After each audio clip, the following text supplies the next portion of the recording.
Hey guys, welcome to this channel. Today in this video, I want to tell you what happens after you get a golden call from Emirates Airlines.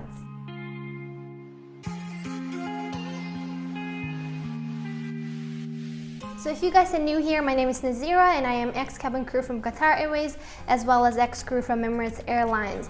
I worked in Qatar Airways for 2.5 years and 1.5 years in Emirates Airlines. Tell me your favorite song, I'll put it on repeat. I could wait for you forever, through the storms or any weather.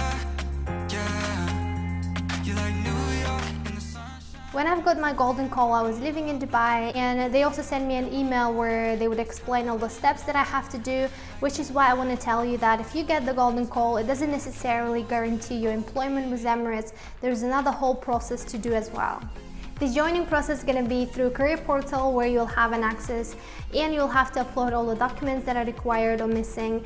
And because I was living in Dubai, I didn't have to provide a health checkup or the vaccination. I just had to get a police certificate and a dental checkup. So police certificate was easy for me to get, but for the dental checkup I had to do some fillings because I was scared that I would have some problems. And anyway, it's very easy to get as long as you pay and your teeth are healthy. Also, I had to take all new pictures that would fit all the guidelines because they sent me an email and asked me to retake them again. First time when I applied online, I uploaded a casual photo in a black trousers and that I had to change. And here's the photo guidelines. It's much better to take pictures as it shows in the guidelines because as you see, I had to do another process again. Never get old, heading down Cali, driving round with my baby, tough drops and raindrops, motion got me all faded, my heart got me going all crazy, and I won't be walking away, yeah, I'm a fool, yeah, I got... Once everything was set and they confirmed my joining date, I was in Dubai on my husband's visa and I had to change it. So me and my husband, we decided to go to Singapore for a vacation and come back on a new Emirates Airlines visa. Normally, if you're single and coming from a different country, they would automatically assign you an accommodation with 1 or 2 roommates. But because I was married and I had an apartment in Dubai, I had an option to obtain a living out allowance. The first day is obviously the introduction where you'll get to meet with your managers and say hi to them. Also, they will explain everything about your training process and they will distribute you the books that you will require, your red t-shirts just like this, your red sponges, and etc. Here, I would recommend you to bring with you a black trousers, black shoes, and a simple classic watch, which is must-have for cabin crew. And also for girls, you should bring your stockings, your bobby pins, your hairspray, and everything you need in general to groom yourself, because all of these kind of things are going to be much more expensive than in your country.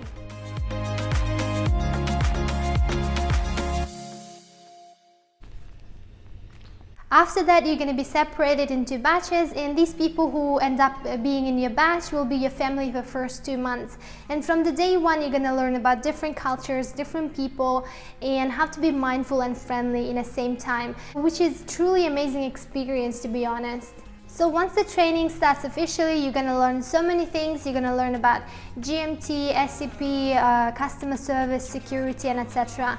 And everything that you learn and study, you're going to be tested on every single week. And if you fail your exam or test, you're going to have few chances to retake them. But if you fail them more than 3 or 4 times, you're going to have to go back to a new batch and start from zero. What you need to know here is that it's quite serious, and every time you fail, it's going to be documented in your profile, and later on it will affect your performance evaluation or your career growth in the company, which is why it's much better to do your homework properly and pass all your exams. Since I used to fly for Qatar Airways, passing Emirates Airline exams in theory was quite easy for me, but doing scenarios and practices was quite challenging. Trainings in Emirates are very interesting and interactive. They have the best mock-up and simulators, so it's going to be very intense as well, so you have to prepare yourself to study a lot.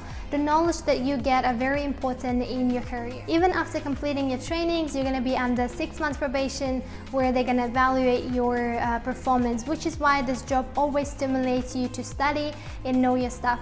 You'll have to learn about airplanes, first aid training, equipment, grooming training, security training, customer experience training, and etc. just to become a cabin crew. So 2 months of intense training, and only after passing all your exams you're going to be legal to fly. Make sure you prepare yourself for busy and hectic days ahead, because these 2 months of trainings are going to be tiring. It will require a lot of energy and concentration, and it will completely change your lifestyle. My advice to you guys is to prepare yourself for a challenge and for a positive mindset, because this job is going to be different than a normal job, and you need to be disciplined and open-minded. Lesson number 1 to become a cabin crew is punctuality. Never ever be late for your trainings, for your flights, even for your office meetings. And everything else you're gonna learn step by step.